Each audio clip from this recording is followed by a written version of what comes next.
I've always thought of my family tree as more of a family checkmark.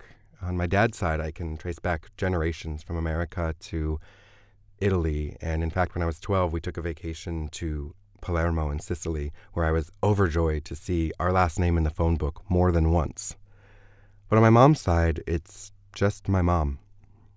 Not speaking biologically, in terms of genes passed down. Whenever anybody found out that my mom was adopted and rather intrusively asked if she had found or wanted to find her real parents, she very quickly but graciously corrected them.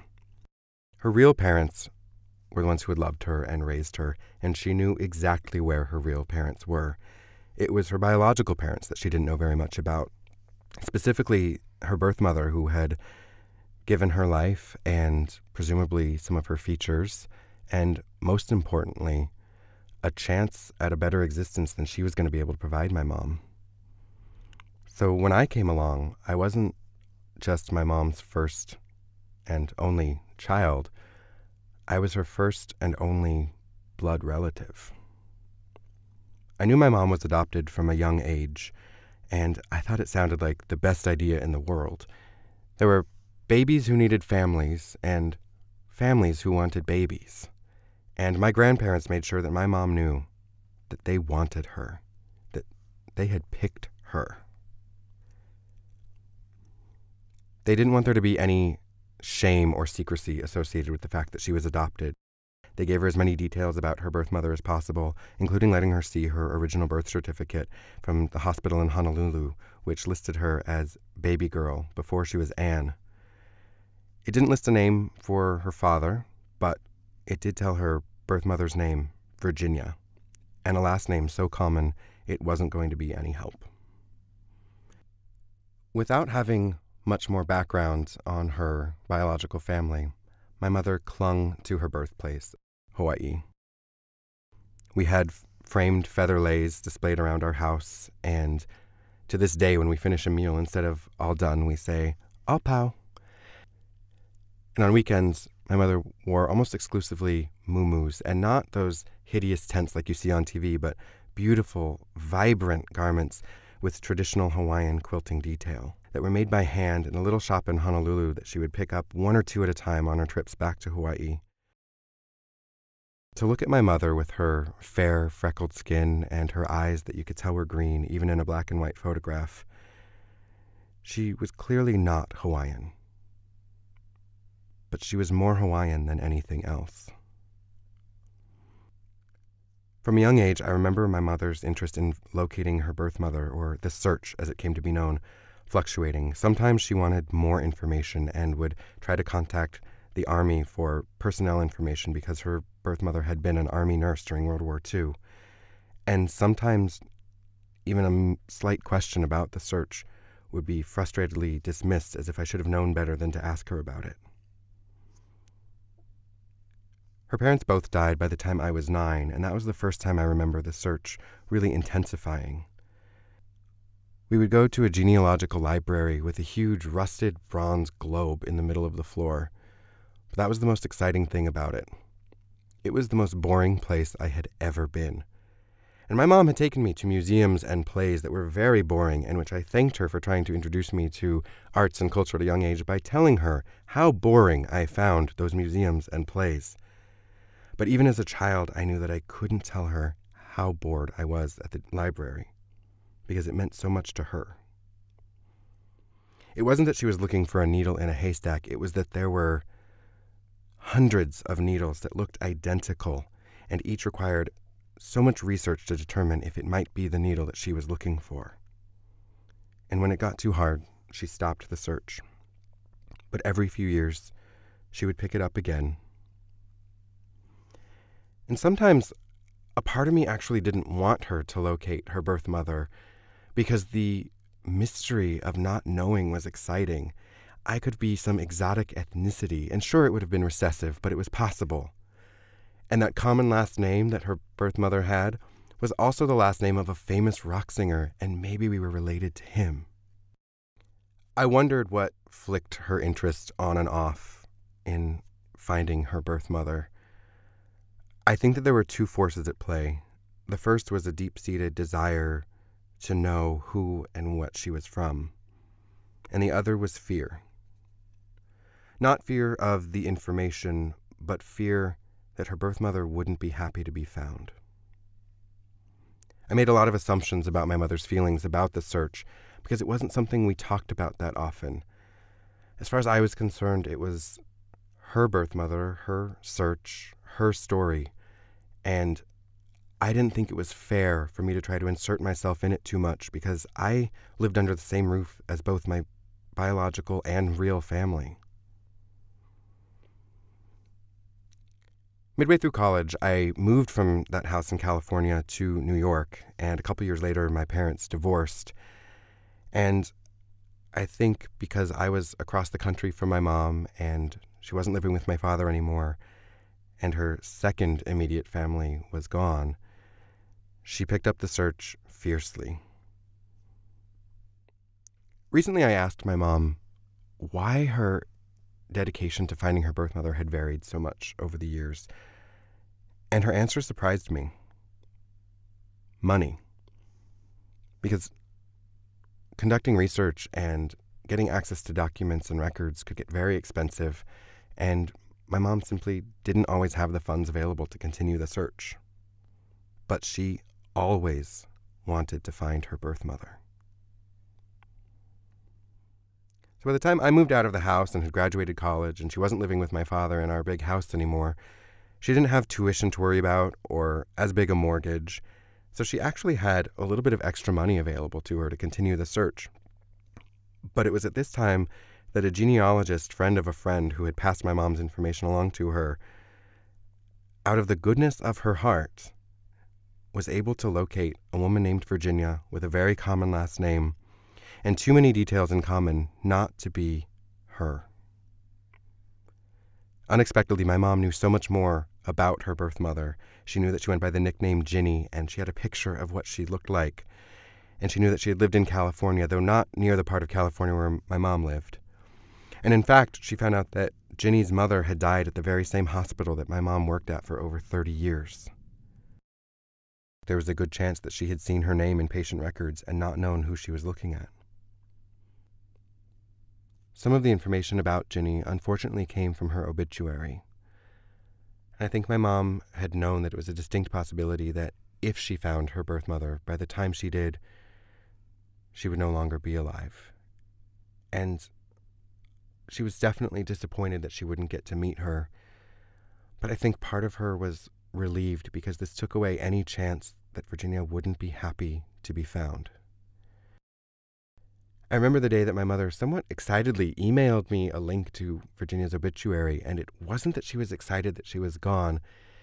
It was that the fact that she wasn't alive didn't make her any less real, and this was absolute proof that while she wasn't her real mother, she was a real person. In addition to the details about Ginny, my mother also learned that Ginny had been survived by 3 children. My mom had 2 biological brothers, well, technically half, but at that point fractions were kind of irrelevant, and a biological sister. And it was that sister that my mom reached out to establish contact with her biological family. I wasn't on the other line of that call, but from my understanding it went something like this. "Hi, I'm Anne, and I think I might be your sister." To which Mary replied, "I think you might be." Apparently, Mary was the only member of the family that Virginia had told about the adoption and about my mother. And they talked about the mother they shared and about their children and about their own lives. And they cried, and they talked more about the mother they shared. And they decided to meet. And it went well. They decided to follow it up with a bigger meeting. So my mom asked if I would be interested in accompanying her to Seattle to meet spouses and children and in-laws. And of course I said yes. They wanted to meet me, I wanted to meet them, and more importantly, I wanted to offer moral support to my mom. So I flew home to California, and then we flew together to Seattle. And on the way at the airport, I was stopped by security for a questionable item in my bag. Now, at the time, I worked at this kind of fancy boutique on the Upper East Side selling candles and lotions and perfumes, and I had selected a set of candles as a sort of host gift to thank Mary for opening her home to us and so much more. And the security guards pulled the candles out of my bag because there was some debate over whether they were solid, liquid, cream, gel, and I just silently begged them to determine that they were solid, which they were, because this was my gift to my mother's family. And they pulled in another officer, and they checked, and they debated, and someone disappeared to the back, and they came back, and ultimately they were allowed through. So I was able to take my candles. When we got to Seattle that night, I met Mary, I met her daughter, and I met her husband, and we played Apples to Apples, which is sort of like a more wholesome version of Cards Against Humanity. It's a great game to get to know your friends a little bit better. It's an entirely different game when you're meeting your mother's family. The next morning, we were going to be meeting the whole family. My mother's brother, John, was going to be coming with his wife and kids. Mary's other son would be coming. The second brother couldn't make it because he lived in Hawaii. Apparently, Virginia had passed along some sort of fondness for Hawaii. My mother was actually more worried about meeting her brother John than she had been about meeting her sister Mary, because the news of her existence was newer to him, and there was a greater chance that meeting her would somehow tarnish his memory of his mother. But the next morning, none of that seemed to be a problem. They were exceptionally warm and welcoming and embraced us. I was a little bit overwhelmed because I was trying to keep track of names and faces and relations by blood, by marriage, stepchildren, step-parents, second marriages. But when my mother's brother's son greeted me by saying, "Hey, it's the bonus cousin," it was the first time I realized he wasn't my mother's brother's son. He was my cousin. And Mary wasn't just my mother's sister. She was my aunt. And this was my family too. And understanding that didn't lessen my joy, and in fact enhanced it, watching my mother stand next to Mary, smiling, and not just because she was so happy, but because she and Mary both had the same crease running from the side of their nose to the underside of their cheek, which made it the most beautiful smile I had ever seen.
That was The Search from Danny Artese. Danny co-hosts a show with another storyteller, Robin Gelfenbein, of Yum's the Word fame.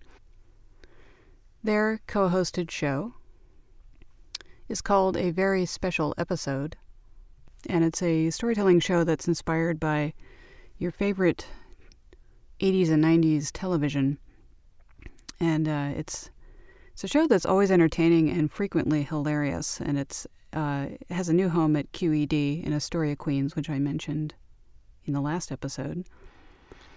Danny is, in addition to being a co-host, a Moth Story Slam winner, and he's performed in shows like Nights of Our Lives and Talk Therapy Stories and many, many others. And as a personal project, he's currently rereading the entire young adult series, Sweet Valley High, which is no small feat because there are over 150 books in the series. And he's chronicling this project on Tumblr at sweetvalleyhighagain.tumblr.com. The concluding music on this episode, I wish I had composed it, but I didn't. It's a piece called Cylinder 6 by the composer Chris Zabriskie. And as always, all details and links can be found on the show page at modernstories.com. I mentioned last month that I have a piece coming up, a longer story in the Dark Festival at the Tank Theater this summer. I've got a few more details. I will be performing on a bill with one of the theater's music curators, Jacques Boudreau, as well as a theater company called Dark Matter, appropriately. And we will all be performing together on Friday, July 24th at 7 p.m. and Sunday, August 2nd at 3 p.m. There are no details yet, but I imagine there will be soon on the Tank's website at thetanknyc.com, and I'll also be promoting through the usual social channels. Tickets are going to be $10. It's a small theater, so I imagine with three of us on the bill, they're probably going to go quickly, so I would encourage you to buy some when they come out. This has been Modern Stories Mix, episode 5. And there will be an episode 6 next month. As always, I'm done. Yeah, as always, thanks for listening. I'll see you next time.